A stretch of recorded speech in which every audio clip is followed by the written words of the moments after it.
Now, Amaka's family was poor again. Worse still, no one wanted anything to do with them. Amaka had been disgraced out of her matrimonial home. She had even gone as far as using spiritual powers to control her husband. But now it had backfired and she was a mad woman, and her husband is dead. Although the Ezemo had said Amaka was not the one that killed him, in everyone's eyes she was already guilty. Amaka's mother was very heartbroken. Her once beautiful and bright daughter was now mad. No one wanted to marry her. Now they had lost everything. My enemies have succeeded, she said. But who could it be? That her backstabbing friend Lola had insisted that she was innocent. But then if that was true, then who killed Ebuka?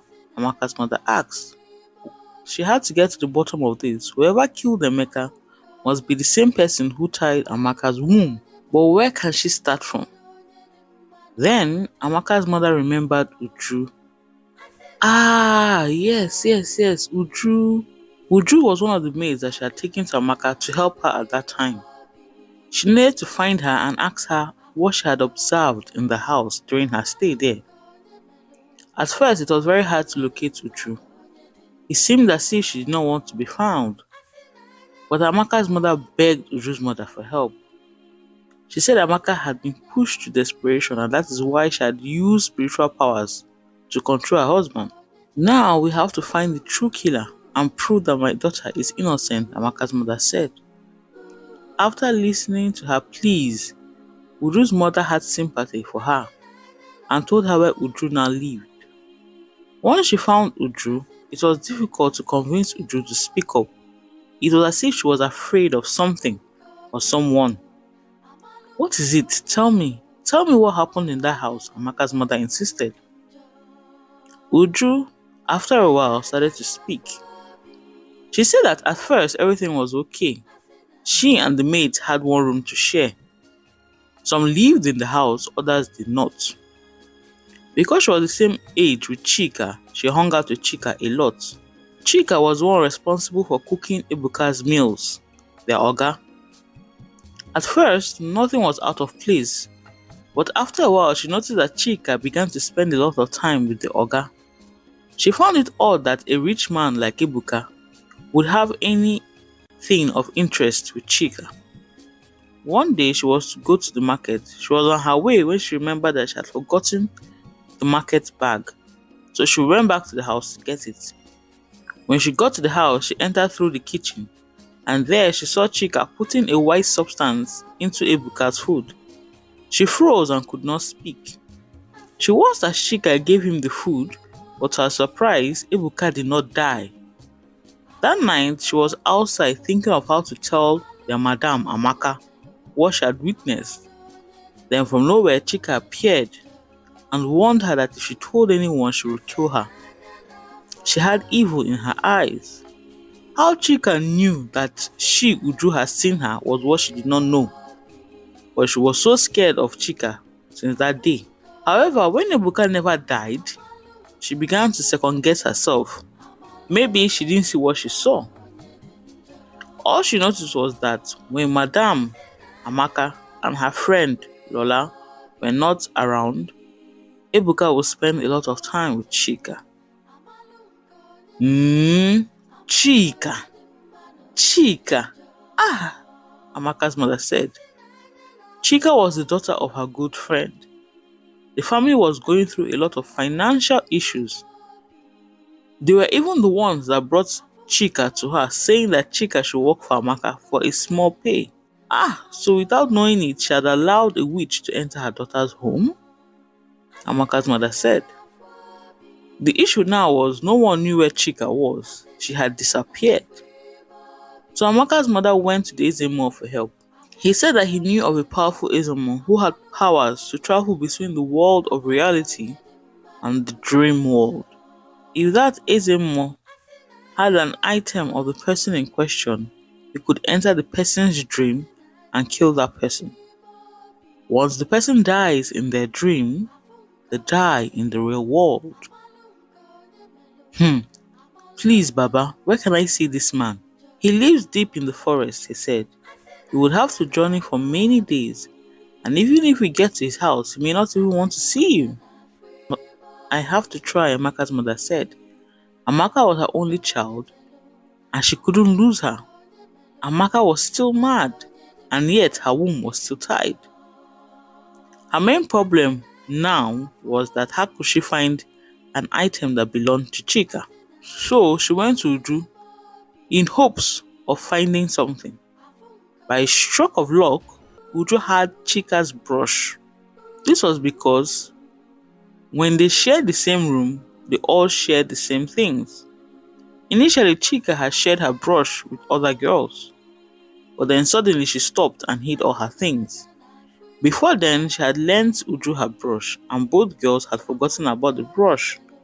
Until now, Uju remembered it and gave it to Amaka's mother. Amaka's mother then began her journey into the evil forest to find the powerful Izumo. After many trials and tribulations, she finally found him. At first, he did not want to see her, but she pleaded and begged. Chika was the killer, she said. She should pay for what she has done to my family. Then eventually the man agreed. However, he told her that he needed few days. If Chika was innocent, he would kill Amaka's mother for lying. Amaka's mother agreed. The man, using the brush, went into the dream world. Now, in the real world, Chika was almost due. Any moment now she would give birth. The chief priest had assured her mother that the baby she was carrying was going to make them very wealthy. It all started a while back when her mother came to her and told her that she should go and work for Amaka. Why, Mama? I thought you did not like them. Her mother hated Amaka and Amaka's mother. She had used diabolical means to block Amaka's womb, but that was not enough. Yes, but the chief priest has assured me that her husband Ebuka is going to give you a son, one that will bring us out of poverty. At first, Chika did not believe her mother until she went to work for Amaka. There, she saw that they had so much wealth and she wanted it for herself. So she began to listen to her mother. Gradually, she began to poison Emeka's meal so that he would fall in love with her. She, however, made the mistake of believing that he loved her back. After all, she was now pregnant and carrying the child that he so desperately wanted. So she stopped putting love potion in his meals, but when Ebuka realized what had happened, he was very furious. How could he sleep with the maid? Chika panicked and told her mother. So they killed him and put the blame on Lola, Amaka's friend, who was at that time also coincidentally conniving to have Ebuka for herself. Because Ebuka was not in his right senses, both Chika and Lola manipulated him to their advantage. However, Chika killed him. No one knew that Chika was pregnant. All she had to do was give birth to the child. The baby she carried was what they called a blessed child. A child that comes every 5 years. The child is blessed with powers from the gods and can bring luck to its parents. Chika was happy and could not wait. Then suddenly she woke up. She had had a dream. It had been a while since she had a dream.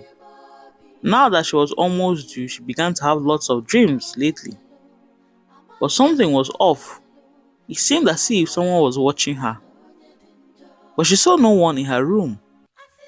Then she called her maid. Yes, ma, Mabong said. Did anyone enter the house when I was sleeping? Chika asked her. No, ma, no one entered. Chika was surprised. Something was off. Something was bugging her. But what could it be? Then she told Imabong that Mabon should go to her village and bring her mother. She was almost due and wanted her mother around her. Chika then stood up from the bed and went about her day. The dream catcher watched her as she left. The man in his own house opened his eyes, stood up, and went outside, where Amaka's mother was waiting for him. He told her all that he had heard and seen in Chika's dream. What? And this woman is my friend though. Anytime she sees me, she greets me. The man said that Amaka's mother had to go back to the village and make Chika's mother confess. Only then would everything they had done be reversed. But that was not enough for Amaka's mother. She told the man that she wanted Chika not to give birth to the child. The child would only be used for his powers in any case. If they tied her daughter's womb, then Chika cannot give birth to such a great child. And then she left. Once back in the village, she confronted Chika's mother. It was not hard to get the woman to confess. She had been arrogant and looked down on Amaka's mother, as the whole village had despised Amaka and her family. But unbeknownst to her, Uju and her mother had told Ebuka's parents and family what was happening. They had been watching at a distance as Amaka's mother and Chika's mother were arguing. Chika's mother then confessed to putting a spell on their son Ebuka and killing him. Chika's mother, realizing her mistake, started to beg for forgiveness, but it was late. She went mad. That night, Chika had a dream. In that dream, she was very hungry. She said to herself, why am I hungry all the time? I cannot wait to give birth. But where could she see food now? She stood in the middle of nowhere and she couldn't see anything. But then she turned and saw a restaurant in a distance. She walked towards the restaurant and saw a man serving people food. When he saw her, he stood up and smiled. What do you want to eat, ma? He asked her. And she told him. He gave her a seat and went in to bring what she wanted. He gave it to her. She was so happy and was about to eat when she remembered her mother's warnings not to eat anything in her dream. But right now she was very hungry and she could care less. She had to eat. As she ate, the dream catcher was smiling. Slowly, everything around them began to disappear. Chika did not notice this because she was busy eating. When she was done, the plate suddenly disappeared. She was surprised. And that's when she looked up and noticed that the whole restaurant had actually disappeared and she was actually standing and not sitting. Like a ghost, the restaurant owner came up to her and stood before her. He had an evil smile and then he laid his hand on her belly. Chika screamed and then woke up. She stood up. She was so scared. She touched her tummy, but she was still pregnant. What was it? What just happened now? She screamed. She screamed for her maid, Imabong, but Imabong did not respond. She had sent Imabong to get her mother, but her Imabong had not yet returned since that day. The next morning, Imabong did return, but she came back with bad news. She told Chika all that had happened to her mother and that her mother was now mad. Chika was so afraid. How could this happen? She was due any moment now. What would she do? The news pushed her into labor. Mabon ran out and called the midwives to come. They came to help Chika give birth. But instead of Chika to give birth to a baby boy as they had all expected, she gave birth to a monkey. Everyone screamed and ran away. When Chika looked up and saw that she gave birth to a monkey, she passed out and died. Now back home, Amaka began to heal. She was no longer mad and came back to her senses. After the whole ordeal, she became a changed person. She became kind and caring. Her family was happy that she was back and that her name had been exonerated.